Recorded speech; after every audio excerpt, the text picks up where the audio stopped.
Bismillahirrahmanirrahim. Assalamualaikum warahmatullahi wabarakatuh. Apa kabarnya anak soleh dan soleha? Alhamdulillah, hari ini bertemu lagi dengan saya Ustazah Rafina dalam pembelajaran tematik. Semoga anak soleh dan soleha senantiasa dalam lindungan Allah Subhanahu wa Ta'ala, tetap sehat selalu dan tetap semangat mengikuti pembelajaran. Baik anak soleh dan soleha, sebelum kita mulai pembelajaran kita, marilah kita berdoa. Biar Ustazah yang pimpin ya. Doa dimulai. Bismillahirrahmanirrahim. Rabbi zidni ilman warzuqni fahman. Ya Allah, tambahkanlah aku ilmu dan berikanlah pemahaman yang baik. Amin. Nah, anak soleh dan soleha, pada hari ini pembelajaran tematik kita adalah tema 7 dengan subtema 1. Fokus pembelajaran kita adalah bahasa Indonesia.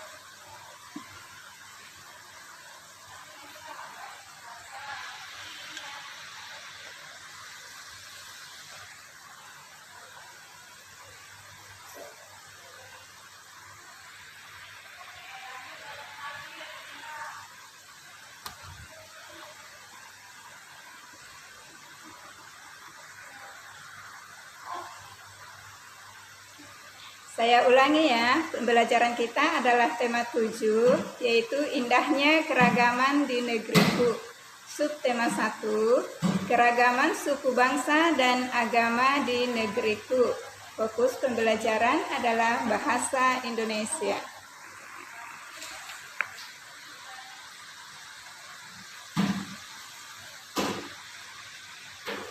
Tujuan pembelajaran kita hari ini terdiri atas 2, yaitu 1. Melalui penjelasan guru, siswa mampu menuliskan kata sulit dalam bacaan dan mampu menjelaskan artinya dengan tepat. 2. Melalui pemberian tugas mandiri di rumah, siswa mampu menemukan ide pokok dan informasi pada bacaan. Bahasa daerah di Indonesia terancam punah.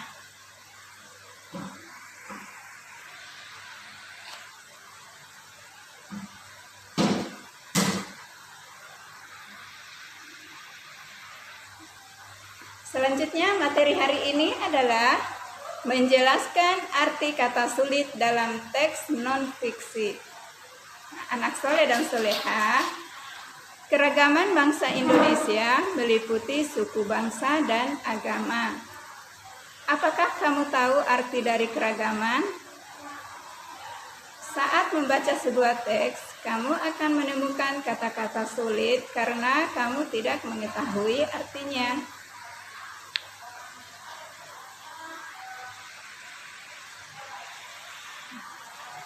Untuk mengerti arti sebuah kata, sebaiknya kamu mencari arti kata tersebut dalam Kamus Besar Bahasa Indonesia atau biasa disingkat KBBI. Nah, lakukanlah hal-hal berikut. 1. Siapkan Kamus Besar Bahasa Indonesia. 2. Tentukan kata dasar dari kata yang akan dicari maknanya. Kata dasar keragaman adalah ragam. Carilah pada kolom huruf R dalam kamus. Kemudian, carilah kata keragaman pada bentuk-bentuk turunan dari kata ragam. Sekarang, kamu telah mengetahui arti kata keragaman tersebut. Selain menggunakan kamus, kita juga dapat mencari arti sebuah kata menggunakan KBBI online.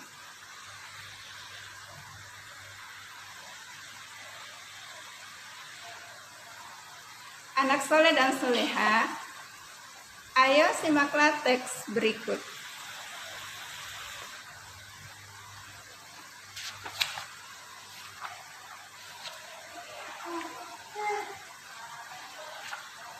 Suku bangsa di Indonesia.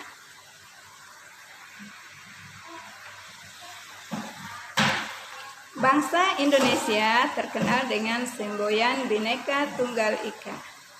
Semboyan ini tertulis pada lambang negara Garuda Pancasila. Semboyan Bhinneka Tunggal Ika bukan hanya sebuah slogan. Bhinneka Tunggal Ika memiliki arti meskipun berbeda-beda tetapi tetap satu. Perbedaan tersebut terlihat dari beragamnya suku bangsa, bahasa, agama, adat, dan budaya. Meskipun memiliki perbedaan, penduduk Indonesia tetap dapat hidup berdampingan dengan rukun.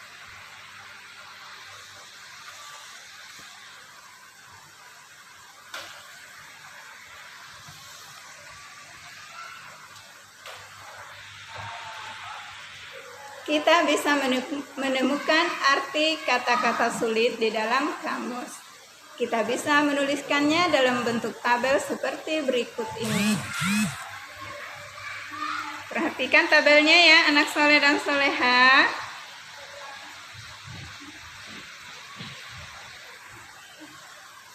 Coba lihat tabel nomor 1. Kata sulit, suku bangsa. Artinya, kesatuan sosial yang dapat dibedakan dari kesatuan sosial lain berdasarkan kesadaran akan identitas, perbedaan kebudayaan, khususnya bahasa. Nomor 2, ya, ini mohon maaf ya Ustazah, ada penulisan nomornya yang salah ya. Di sini harusnya nomor 2 tertulis nomor 3. Ya, semboyan itu adalah kata sulitnya. Artinya perkataan atau kalimat pendek yang dipakai sebagai dasar tuntunan atau tegangan hidup, intisari suatu usaha dan sebagainya. Bisa juga slogan atau moto. Ya, selanjutnya kata sulitnya adalah slogan. Artinya, perkataan atau kalimat pendek yang menarik atau mencolok dan mudah diingat untuk memberitahukan atau mengiklankan sesuatu.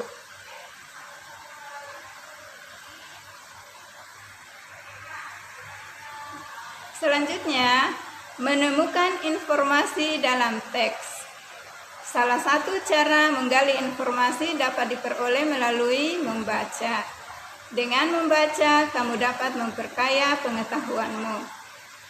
Dalam menemukan informasi penting dari sebuah teks, kamu sebaiknya memperhatikan hal-hal berikut. 1. Membaca judul teks. 2. Membaca keseluruhan isi teks. 3. Mencatat hal-hal penting yang belum pernah kamu tahu.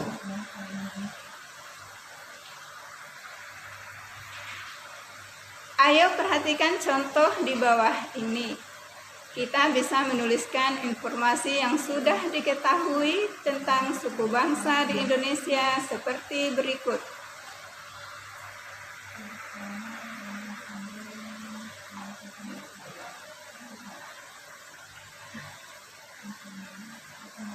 Silakan diperhatikan ya.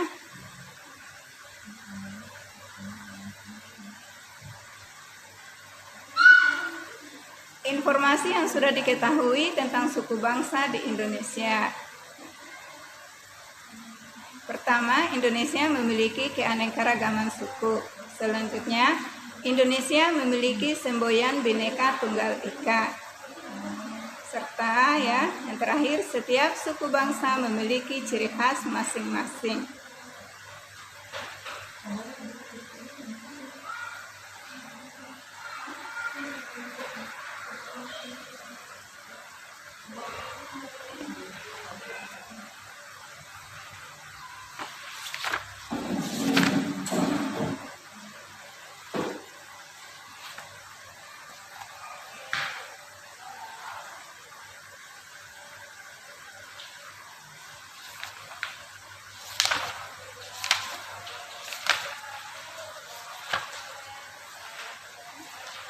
Nah, selanjutnya sekarang kita akan mencari informasi yang baru diketahui dari teks. Ayo simaklah teks berikut.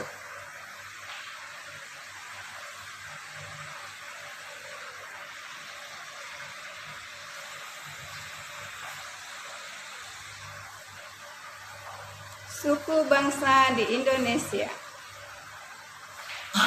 Bangsa Indonesia terkenal dengan semboyan Bhinneka Tunggal Ika. Semboyan ini tertulis pada lambang negara Garuda Pancasila. Semboyan Bhinneka Tunggal Ika bukan hanya sebuah slogan.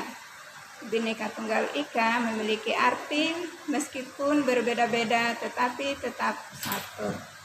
Perbedaan tersebut terlihat dari beragamnya suku bangsa, bahasa, agama, adat, dan budaya. Meskipun memiliki perbedaan, penduduk Indonesia tetap dapat hidup berdampingan dengan rukun.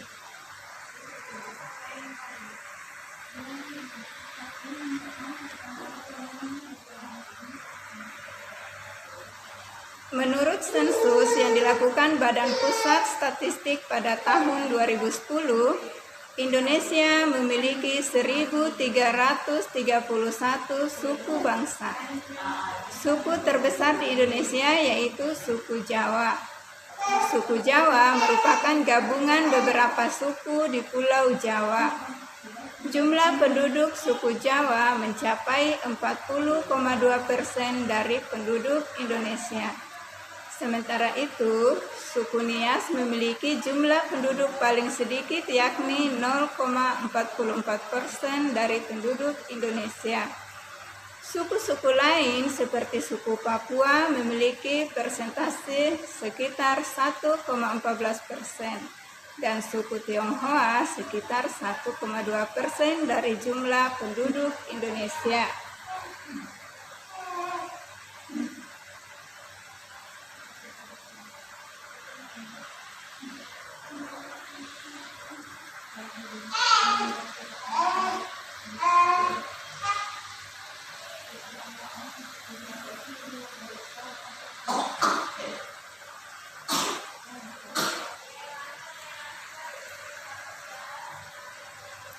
Nah, setelah membaca, kita mendapatkan informasi baru. Kita bisa menuliskan informasi yang baru kita ketahui seperti berikut. Nah, perhatikan ya tabelnya. Informasi yang sudah diketahui tentang suku bangsa di Indonesia. Indonesia memiliki keanekaragaman suku. Indonesia memiliki semboyan Bhinneka Tunggal Ika. Setiap suku bangsa memiliki ciri khas masing-masing. Kita lihat ya tabel yang sebelah kanan ya.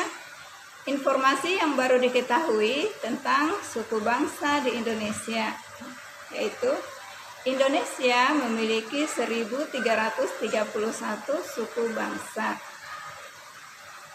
Suku Jawa memiliki jumlah penduduk terbanyak. Jumlah penduduk paling sedikit adalah suku Nias.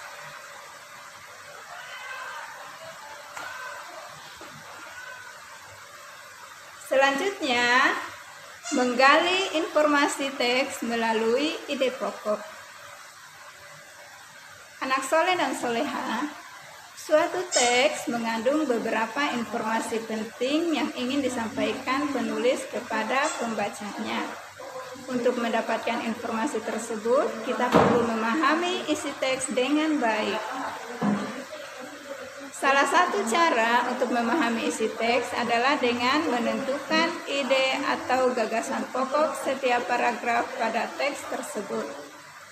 Ide pokok adalah gagasan yang menjadi pokok dalam pengembangan paragraf.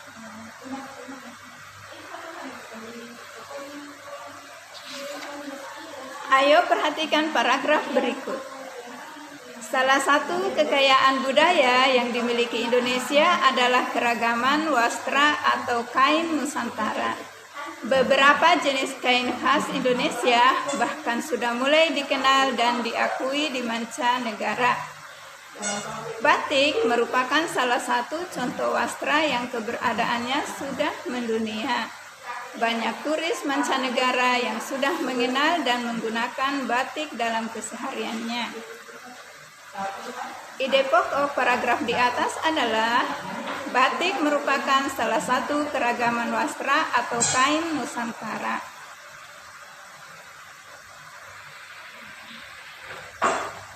Menyampaikan informasi dari teks non-fiksi.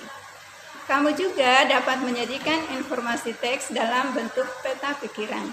Peta pikiran merupakan cara mencatat yang disajikan dalam bentuk bagan. Menyajikan informasi suatu teks menggunakan peta pikiran akan memudahkanmu dalam menyusun informasi penting dalam suatu teks. Untuk menggali informasi dari suatu teks, ada beberapa hal yang perlu dilakukan antara lain sebagai berikut. 1. Bacalah teks dengan seksama. 2. Tentukan topik dari teks non-fiksi tersebut. 3. Catatlah setiap informasi penting yang disampaikan. 4. Rangkailah ide atau gagasan pokok yang sudah kamu temukan ke dalam satu paragraf.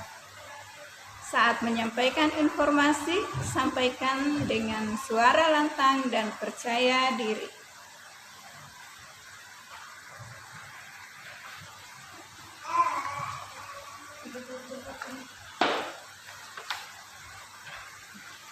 Demikianlah tadi materi dari Ustazah ya.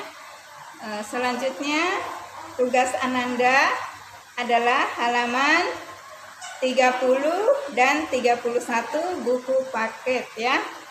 Silakan dikerjakan.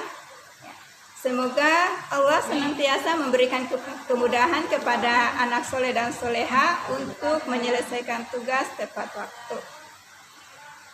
Baiklah, saya akhiri pertemuan hari ini dengan ucapan wassalamualaikum warahmatullahi wabarakatuh.